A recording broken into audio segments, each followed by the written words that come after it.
First contact diplomacy.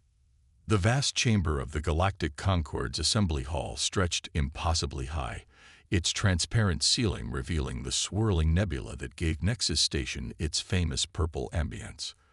Admiral Ileana Reyes stood with perfect military posture, her dress uniform crisp despite the 12-hour wait. Behind her, the small human delegation maintained similar composure. 6 representatives chosen to present humanity's case for membership in the interstellar community. The Assembly will now hear the petition from Sol System, designation 42, XC 1138, regarding provisional membership status, announced Arbiter Jovac, a tall insectoid being whose translucent wings occasionally fluttered with impatience. Ileana stepped forward, her voice clear and unwavering. Esteemed representatives of the Galactic Concorde, I am Admiral Ileana Reyes of the United Earth Defense Force. We come seeking alliance and mutual cooperation with the advanced civilizations gathered here. Murmurs rippled through the chamber as hundreds of delegates from across the galaxy observed the humans with curiosity, skepticism, and in some cases, barely concealed amusement. Supreme Counselor Drell Tavik, a massive amphibian whose azure skin glistened under the chamber's lights, leaned forward. Admiral Reyes, your species has only achieved faster-than-light travel within the last Earth decade. The Concorde typically requires at least a century of interstellar development before consideration for membership. We understand our position. Supreme Counselor, Ileana replied. However, Earth offers unique perspectives and capabilities that may benefit the Concorde despite our relative youth among the stars. Such as, the question came from Ambassador Lithvar of the Araxian Dominion, a feline-like being whose species was known for their military prowess. Dr. Marcus Chen, Earth's leading xenobiologist, stepped forward at Ileana's subtle nod. Distinguished representatives, humanity evolved on a world that demanded adaptation and innovation. Earth is home to millions of species that have developed remarkable survival mechanisms we've studied and integrated into our technology. Holoprojections materialize around the chamber, displaying Earth's diverse ecosystems and various creatures. Several delegates leaned forward with genuine interest, while others maintained expressions of diplomatic politeness that failed to mask their indifference. Fascinating biology, remarked Counselor Trenval of the Morvian Enclave, his 4 eyes blinking asynchronously. But how does this translate to meaningful contributions to the Concorde? Our primary concern is the Sol-Thrak expansion that threatens our outer systems. Ileana exchanged glances with Major Hideo Tanaka, head of Earth's Special Warfare Division. He stepped forward with quiet confidence. The Sol-Thrak rely on overwhelming force and advanced energy weapons, Tanaka stated. Conventional defenses have proven inadequate. Earth has developed alternative approaches based on biological adaptations found in our planet's most resilient creatures. Ambassador Vexnor of the Saurian Collective snorted derisively, scales rippling along his elongated snout. Your planet's apex predators are insignificant compared to those that evolved on high-gravity worlds. A Drastian war beast could consume your largest predator without noticing. Size isn't everything, Ambassador, Tanaka replied evenly. Earth's most impressive survivors aren't necessarily the largest or strongest, but those with unique adaptations that allow them to thrive in extreme conditions. Lieutenant Commander Sophia Patil activated another holographic display. Consider the tardigrade, microscopic organisms that can survive in space, withstand radiation, extreme pressure, and temperatures from near absolute zero to well above boiling. Or the mantis shrimp, added Dr. Chen, which can strike with the force of a bullet, generate cavitation bubbles hot as the sun's surface, and see in 12 color channels compared to our 3. Supreme Counselor Droltavik's gill slits flared with impatience. These are interesting biological curiosities, but hardly relevant to interstellar defense. Ileana stepped forward again. With respect, Supreme Counselor, we've developed combat systems based on these principles. Our tardigrade-class defensive shields can adapt to and absorb energy weapons. Our Mantis Strike offensive systems generate focused cavitation fields that can penetrate most known armor configurations. The chamber fell silent for a moment before erupting in skeptical conversation. Arbiter Jovac raised a limb for silence. Bold claims require demonstration.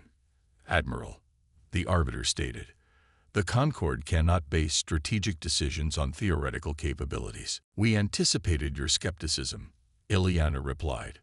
We request permission to demonstrate our systems in controlled conditions against standard Concord combat units.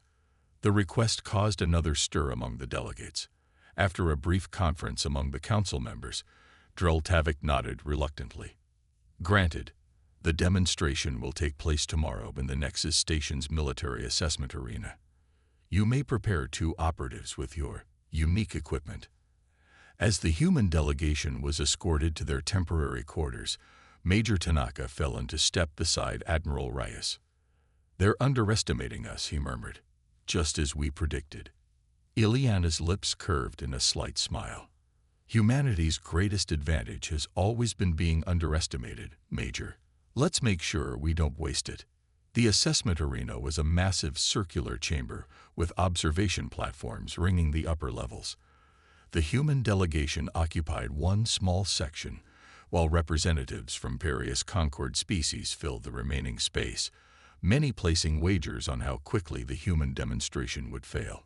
Defense Minister Kragvor of the Tyrusian Empire, a massive reptilian being covered in natural armor plates, approached Admiral Reyes before the demonstration. No offense intended, human, but your species is physically unimpressive, he rumbled. Your bone density, muscle mass, and reaction times are all mediocre by galactic standards. Perhaps, Ileana acknowledged with diplomatic poise. But we've learned to compensate in interesting ways. Below in the arena, 2 human operatives stood ready, Lieutenant Maya Rodriguez and Captain Darrell Washington. They wore what appeared to be form-fitting bodysuits with minimal armor plating, a stark contrast to the hulking combat exoskeletons used by most Concord species. Supreme Counselor Dreltavik's voice boomed through the chamber. The demonstration will proceed in 3 phases: defensive capabilities, offensive capabilities, and tactical adaptation. Standard Concord combat units will engage at increasing difficulty levels. Ambassador Vexnor leaned toward his aide. This should be amusingly brief, he hissed, loud enough for the human delegation to hear. The first phase began with 6 automated combat drones entering the arena, each equipped with mid-level energy weapons. Without warning, they opened fire on the 2 humans. Instead of evading, Rodriguez and Washington stood their ground. Their suits seemed to shimmer as the energy blasts struck them. And then, remarkably, the energy appeared to be absorbed into the fabric itself. Phase-shifting metamaterial inspired by tardigrade cryptobiosis, explained Dr. Chen to the suddenly attentive audience. The energy is absorbed, converted, and stored for later use. The drones increased their firepower, switching to concentrated plasma beams that could melt standard battle armor. Again, the human suits absorbed the energy, glowing slightly but showing no signs of damage. For the offensive phase, the humans were finally allowed to attack. Rodriguez moved first, her movements fluid and precise. As she approached the nearest drone, her right arm made a striking motion so fast it was barely visible. A focused wave of energy erupted from her gauntlet, creating a cavitation bubble that collapsed against the drone's armor, shattering it instantly. The Mantis Strike System, Tanaka explained, creates a vacuum bubble that collapses with enough force to crack most armor configurations. Washington demonstrated a different approach, extending his hands toward 2 drones. Sudden tendrils of what looked like liquid metal shot from his gauntlets, wrapping around the machines before hardening instantly, immobilizing them. Hackfish-inspired containment system, Dr. Chen noted. The slime can expand to 10,000 times its volume and harden on command. By the final phase, tactical adaptation, the gallery had fallen completely silent. The remaining drones were joined by 2 heavy combat mechs, piloted remotely and equipped with the Concorde's most advanced weaponry. What followed was a display of combat that defied the expectations of every non-human observer. The two operatives moved with perfect coordination, their suits constantly adapting, sometimes hardening like a mantis shrimp's club, sometimes dispersing energy like a tardigrade, sometimes emitting electromagnetic pulses similar to electric eels. Within minutes, all enemy units had been neutralized without the humans suffering any significant damage. As Rodriguez and Washington returned to standby positions, the arena remained silent for several long moments. Then Defense Minister Crag Vor began to slow, deliberate applause with his massive scaled hands. Others gradually joined in. Supreme Counselor Dreltavic's expression remained difficult to read, but his voice betrayed a new respect when he spoke. And, impressive demonstration, Admiral Reyes. The Council will deliberate on your petition for membership. Later that evening, the human delegation received the Council's decision. Earth would be granted provisional membership status, with a probationary period during which they would be expected to contribute to Concorde defense initiatives against the Solthrak threat. As they prepared to return to their ship, Dr. Chen approached Admiral Reyes. "They're still underestimating us, you know. We only showed them the basic systems." Ileana nodded. "And that's exactly as it should be, Doctor. Humanity has always performed best when we have something to prove." Major Tanaka joined them, his expression grim. "Intel just came in. The Solthrak have launched a major offensive against the Vidiian outposts. The Concorde defenses are struggling. Then it seems our probationary period begins immediately," Ileana replied, her expression resolute. "Prepare the biomimic squad for deployment. It's time to show the galaxy what humanity can really do." Trial by fire. The emergency transmission from Outpost Vidiian 7 came at 300 hours ship time. Admiral Reyes, who had been reviewing deployment strategies rather than sleeping, was in the communications center within minutes. "Repeat, we are under heavy assault by Solthrak forces," came the desperate voice of the outpost commander, his translated words punctuated by distant explosions. "Standard defenses failing. Estimated breach of main containment in 2 hours. Requesting immediate." The transmission dissolved into static. "Location," Ileana demanded. Lieutenant Commander Patel's fingers flew across the holographic interface. "Vidiian 7 is a research outpost on the edge of the Callus Nebula, approximately 2.3 light-years from our current position. It's primarily staffed by Morvian and Erusian scientists studying stellar formation. And its strategic value." Major Tanaka pulled up the relevant data. "The outpost houses an experimental quantum communications array that allows instantaneous communication across the Concorde territory. If the Solthrak capture that technology, they could coordinate their forces with perfect timing across multiple fronts." Ileana finished. "Have any other Concorde vessels responded?"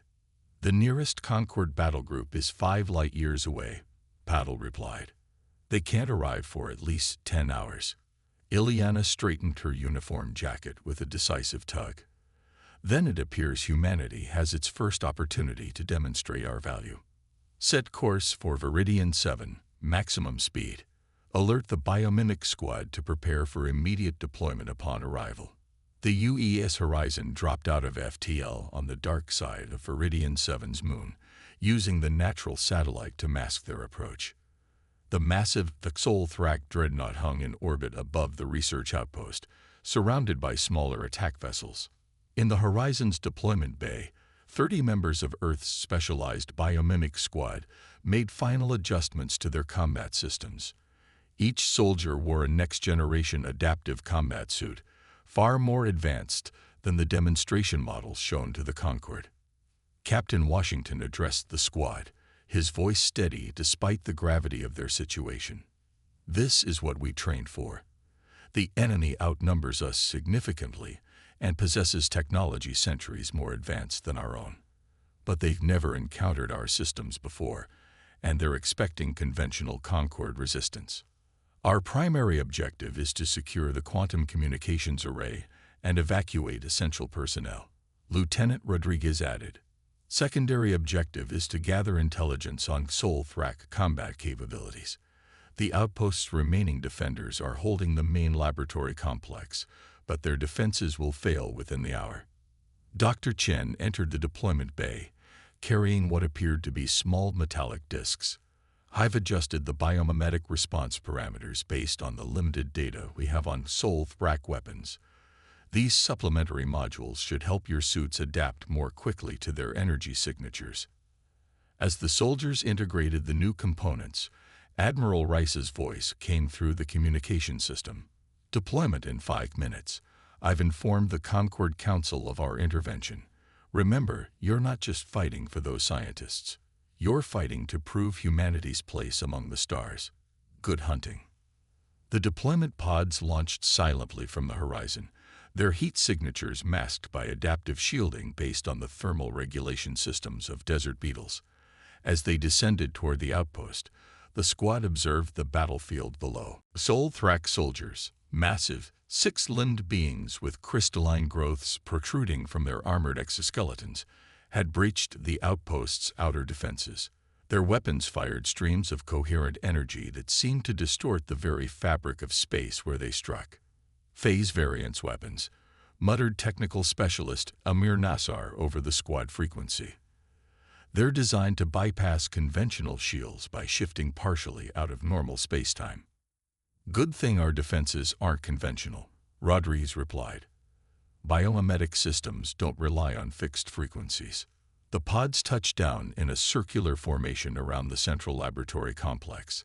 The moment the deployment hatches opened, the Sol Thrak detected the new arrivals and redirected a significant portion of their forces toward the human squad. Incoming fire, multiple vectors, Washington warned. Octopus formation, adaptive response authorized. The squad moved with practiced precision, forming a defensive perimeter. As the first wave of Sol Thrak energy weapons struck, their suits reacted instantly, the microscopic structures in the fabric rearranging themselves to disperse the energy, much like how a tardigrade's unique proteins protected its DNA from radiation damage. The Sol Thrak soldiers hesitated momentarily, clearly surprised by the ineffectiveness of their initial barrage. The squad used that moment of confusion to counterattack. Specialist Claire DuPont activated her suit's bombardier beetle modules, which combined chemicals in specialized chambers before expelling them as a superheated spray. The corrosive compound adhered to the crystalline structures of the nearest Sol Thrak warriors, causing them to crack and shatter. Sergeant Mateo Ortiz deployed his electric eel system, generating a powerful electromagnetic pulse that disabled the energy weapons of another group of attackers.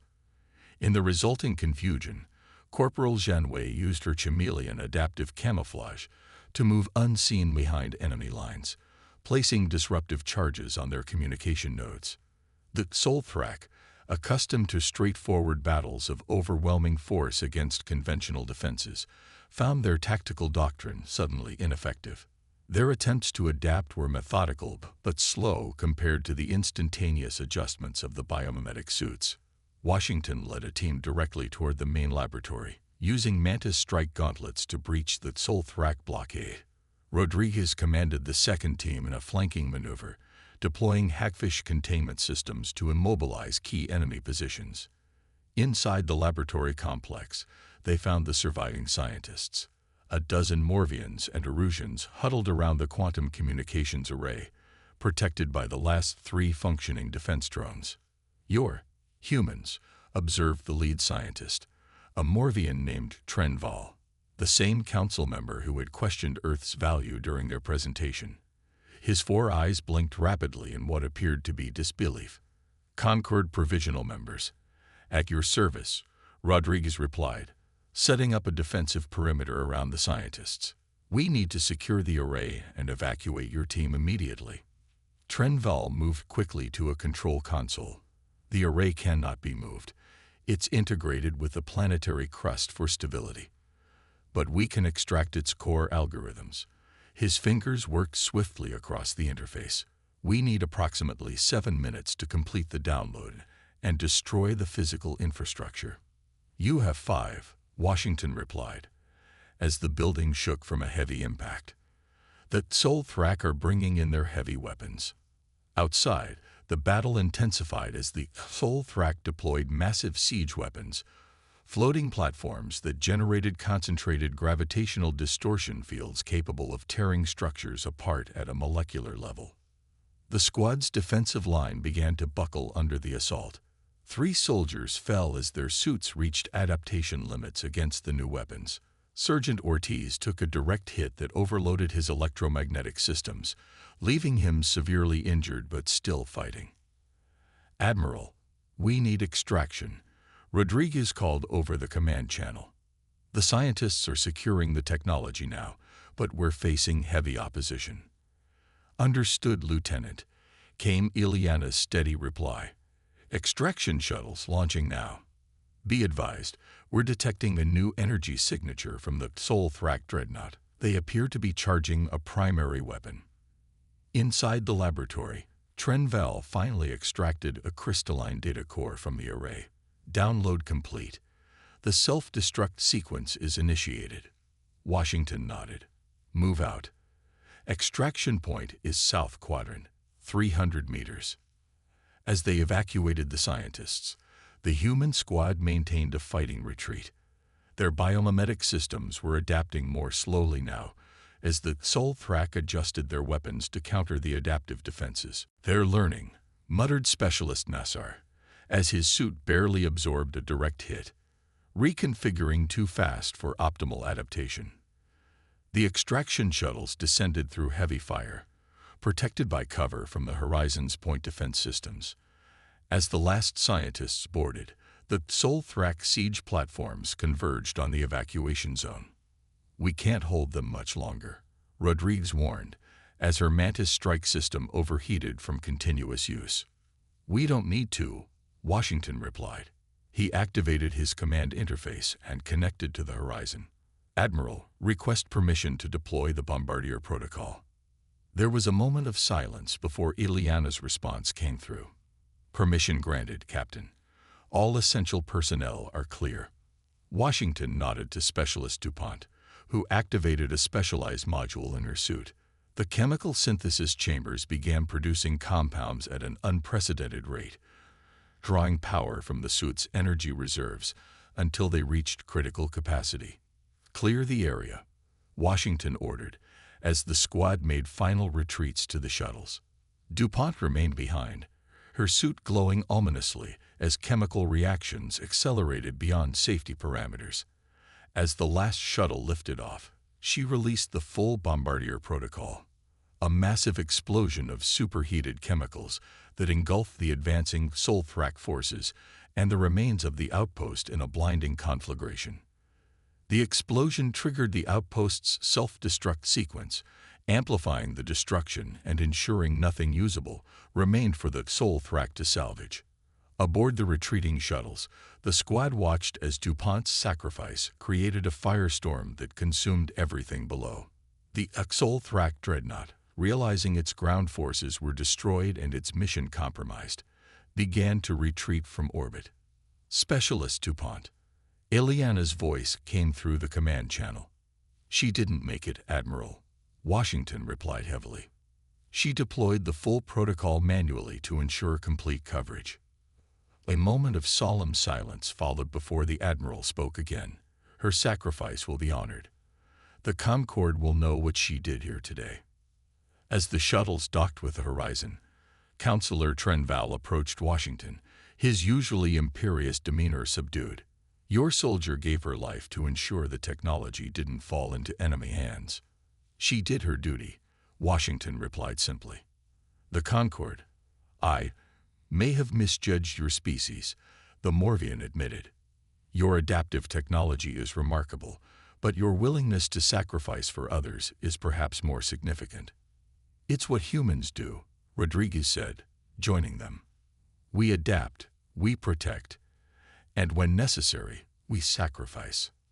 As the Horizon jumped to FTL, carrying the rescued scientists and the precious data core to safety, news of the human defense of Vidiian 7 was already spreading through Concorde communication channels.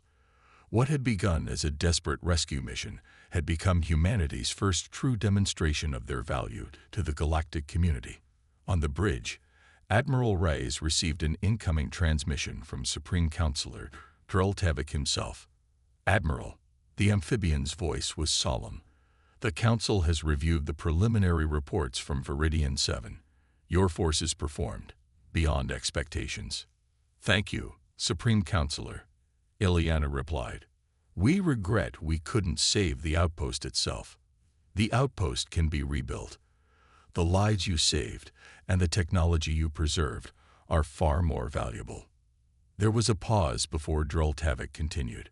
"The Council requests your presence at an emergency session. The Xolthrak are amassing for a major offensive against the Arcturus colony world. We believe your unique capabilities may be crucial to its defense." Ileana's expression remained composed, but a gleam of determination appeared in her eyes. "The Horizon will set course for Nexus Station immediately, Counselor. Humanity stands ready to assist." As the transmission ended, Major Tanaka joined her at the viewport. From barely tolerated newcomers to crucial allies in less than a week, he observed, "Not bad for a species from a backwater planet." "This is just the beginning, Major," Ileana replied, watching the stars streak by. "The real test is still to come." The turning point. Nexus Station hummed with frantic activity as ships from across the Concord converged in response to the Xolthrak threat. The atmosphere in the Grand Assembly Hall had transformed dramatically since the humans' first appearance. Where once there had been skepticism and derision, now there was urgent attention as Admiral Reyes presented Earth's assessment of the situation.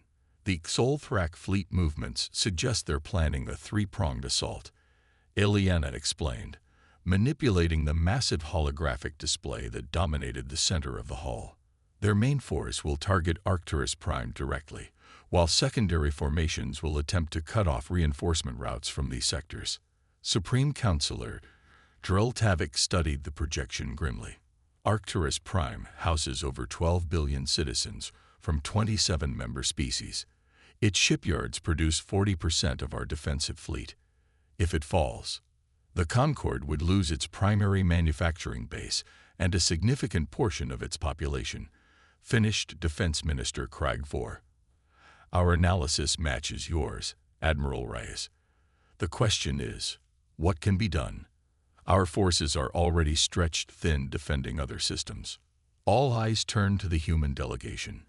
In the days since the Vidiian 7 incident, Earth's biomimetic technology had become the subject of intense interest throughout the Concord. Ileana nodded to Dr. Chen, who stepped forward. "We've analyzed the combat data from Vidiian 7 and identified key vulnerabilities in Xolthrak tactics and technology. Their crystalline-based systems are particularly susceptible to specific frequencies of sonic disruption, similar to how certain Earth creatures use sound to stun prey or break protective shells. We've rapidly adapted our biomimetic combat systems accordingly," added Major Tanaka. "The UES Horizon has been joined by 3 additional Earth vessels carrying specialized units equipped with these modifications." Ambassador Lithfar of the Araxian Dominion leaned forward, ears flattened in skepticism. 4 ships against a Xolthrak armada. Even with your impressive technology, the numbers are overwhelming, which is why we're not proposing a conventional defense," Ileana replied calmly.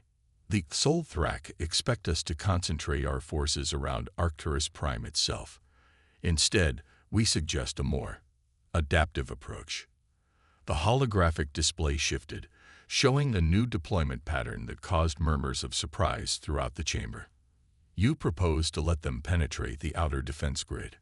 Counselor Trenval's 4 eyes widened in alarm. "To allow them into the very heart of the system. Sometimes," Ileana said, "the best way to defeat a predator is to let it believe it's already won." Aboard the Xolthrak command dreadnought Inevitable Dominance, Supreme Executor Vex Valve observed the approaching Arcturus system with cold satisfaction.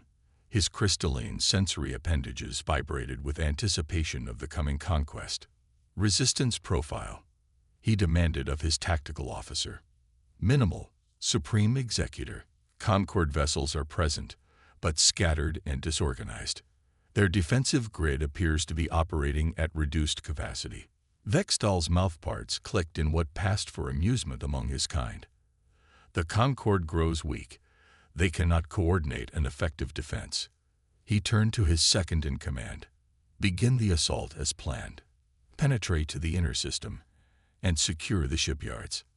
The colony world will surrender once its production capacity is under our control. Supreme Executor, interrupted the communications officer. We're detecting unusual energy signatures from the system's outer moons. They do not match known Concord weapon profiles. Irrelevant. Vexthal dismissed. Proceed with the attack. The massive Solthrak fleet surged forward. Its formation a crystalline marvel of geometric precision. Outer defense satellites fell quickly, many seemingly malfunctioning before they could fully activate. The few Concord vessels that engaged were quickly overwhelmed, some retreating deeper into the system. Their resistance is pathetic, Vexthal observed as his fleet penetrated to the middle orbital rings with minimal losses. Where is their vaunted coordination? Their technological superiority? His tactical officer seemed less certain. Supreme Executor, the pattern of retreat appears, structured. And these energy fluctuations in the system are increasing. Your caution borders on cowardice, Vexthal reprimanded. The Concord is finally revealing its true weakness.